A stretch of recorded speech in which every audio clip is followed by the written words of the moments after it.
Hello, my name is John Bannon. I'm an attorney and philosopher. In today's video, I'm going to explain how superdeterminism destroys Friedrich Engels. This is what they failed to teach you in college philosophy class about the philosophy of Engels. Now, when I speak of superdeterminism, I'm referring to a very specific version of superdeterminism called Hansonian superdeterminism, which was proven by Swedish theoretical physicist Dr. Johan Hansen in 2020. You can find his proof in the peer reviewed physics journal Physics Essays, volume 33, number 2, June of 2020, pages 216 to 218. It's entitled Bell's Theorem and Its Tests Proof that Nature is Superdeterministic, Not Random. So, Hansonian superdeterminism says that we live in a static block universe without cause and effect in physics, or probabilistic causation, or physical causation. This is different than the classical version of superdeterminism, first posited by Dr. John Bell in 1985, because that classic version involved hidden causal variables.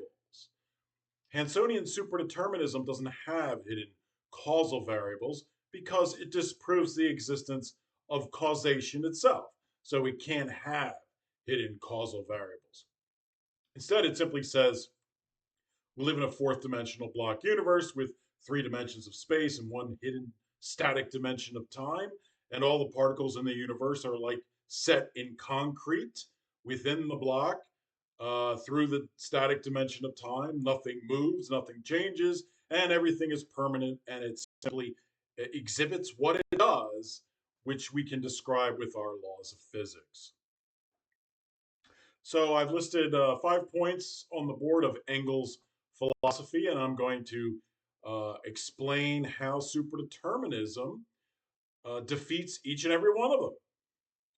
So, number 5, Engels said that nature is a continuous process.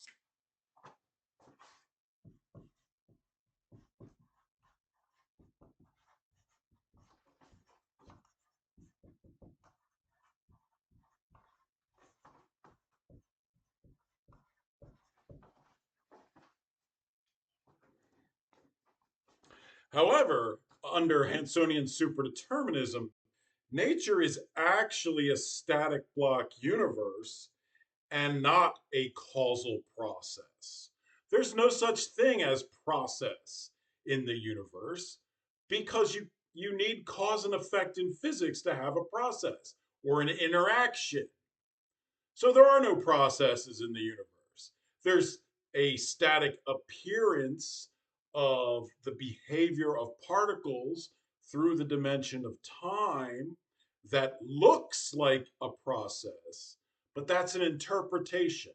The idea of process itself involves cause and effect. So, what we're actually seeing in the static block universe, we are wrongly interpreting as a process when it's really just an organization and ordering of patterns through the static block. Number 4, nature exists outside of philosophy.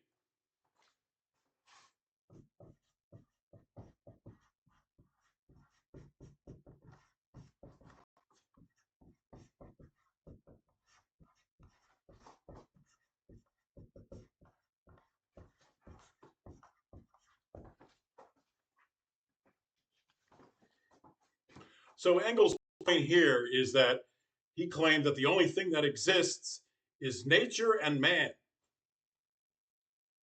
Philosophy is conscious thoughts of human beings.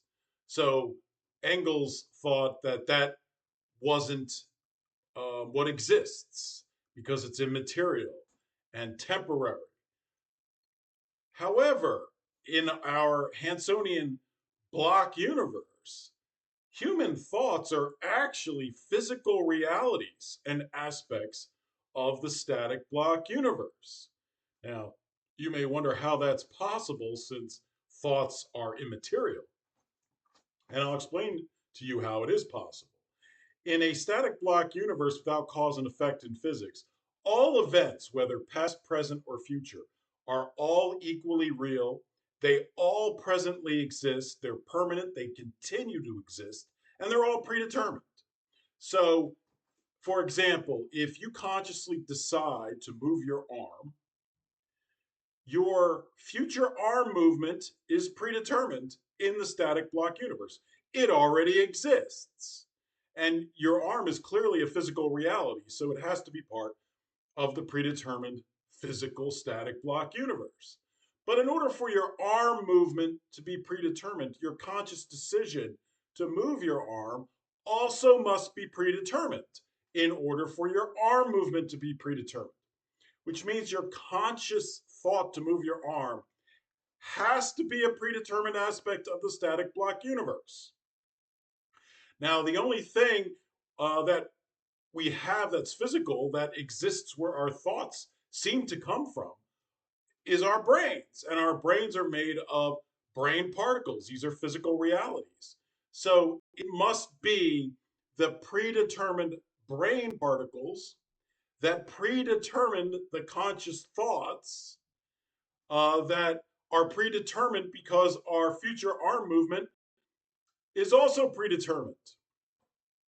Now, getting from predetermined brain particles to an immaterial experience of consciousness, well, that's a mystery. I'll give you my best guess. My best guess is that brain particles create a particular type of logic, and that this logic, this what I call logic of the possible, has its own reality. And that's what we experience as this immaterial consciousness. And you can infer that because the universe itself is fundamentally logic, because you can describe the behavior of the universe with logical, mathematical laws of physics. So logic itself is a reality. It is the reality of the block universe.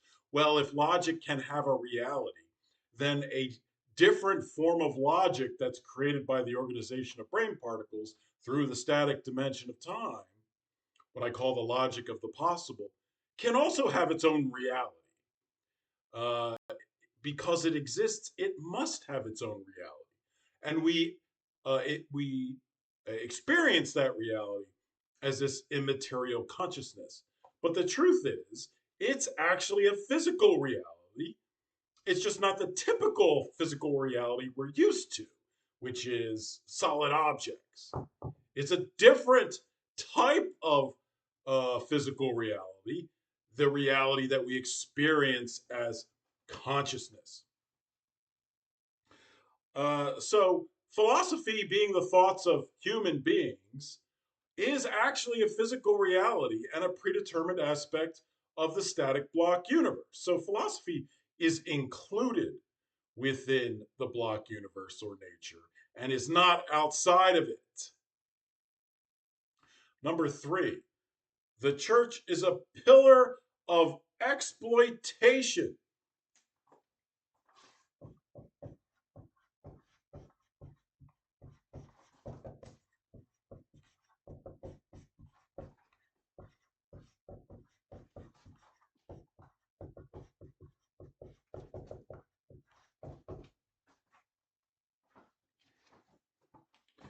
So Engels believed that the church is a pillar of exploitation aligned with the interests of the ruling class. However, the church is actually a predetermined aspect of Christianity. Christianity establishes the church. And Christianity is a predetermined, predominant world religion. So you can reasonably infer that God predetermined Christianity to be the predominant world religion based on the fact that it has had more members than any other religion throughout history. And because the church is part of Christianity, then you can also reasonably infer that God predetermined the church to be the magisterium of the true message he was giving humanity through Christian teaching. Therefore, the church is a predetermined organization in a predominant world religion, unlike ruling classes. So it is not simply a tool of the ruling classes. It's a predetermined aspect of um, human history and the predominant world religion of Christianity. Number two, the bourgeoisie employ religion to keep the working masses in subjugation.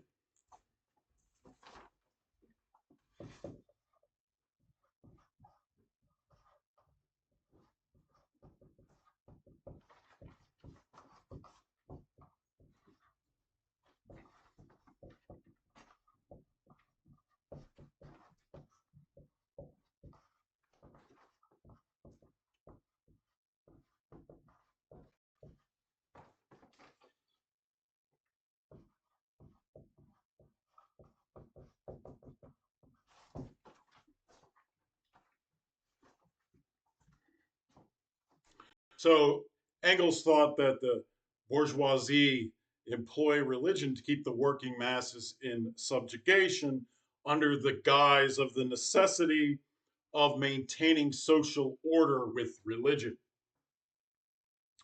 But under Hansonian superdeterminism, religion is a physical reality and an aspect of the block universe. Moreover, God predetermined Christianity to be the predominant world religion. This is not a tool of the ruling class to control the masses. This is God's predetermined, predominant teaching to humanity. So Engels was completely wrong about that. And number one, labor is the defining characteristic of humanity.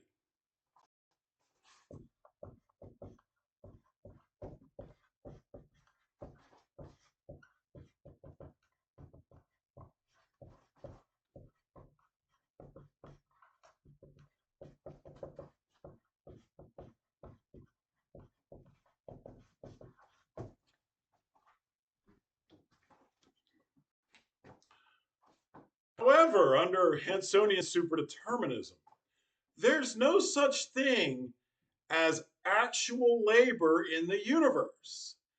Labor requires the production of something. And to produce something means you cause it to come into existence. But without cause and effect in physics, you can't possibly cause anything to come into existence. So actual labor and production don't actually exist in the block universe. What you're really seeing is static patterns in the block universe that exhibit a particular type of human behavior, which we call labor or production. But those static patterns don't move. They don't actually cause anything to happen. So the idea of labor and production as the defining characteristic of humanity has to be wrong. Moreover, under Hansonian superdeterminism, a potential cannot be a universal meaning of life or a universal defining characteristic. And the reason is because in a Hansonian static block universe, every living being has a block life. It means every event in their life from birth to death continues to exist in the static dimension of time and is permanent and is endlessly statically repeated. So if you say to somebody, well, the defining characteristic of you is the work you put in or the labor, but that person doesn't work or labor, then it can't possibly be the meaning of life or the defining characteristic of that particular person. So potentials like work or labor are not universal meanings or universal defining characteristics, because there are some Black lives that don't have that in it. So it's meaningless to say to somebody that work or labor is your meaning in life or your defining characteristic when that's not in their Black life. So the only universal meaning of life under Hansonian superdeterminism is the role your predetermined Black life plays in the predetermined static Block universe. And likewise, the defining characteristic of humanity is the collective Block history and role humanity plays in the predetermined static Block universe. That's all it could possibly be. Um, so Engels' philosophy is completely wrong under Hansonian superdeterminism. Well, I hope you learned something, and I'll give you a moment to read the board.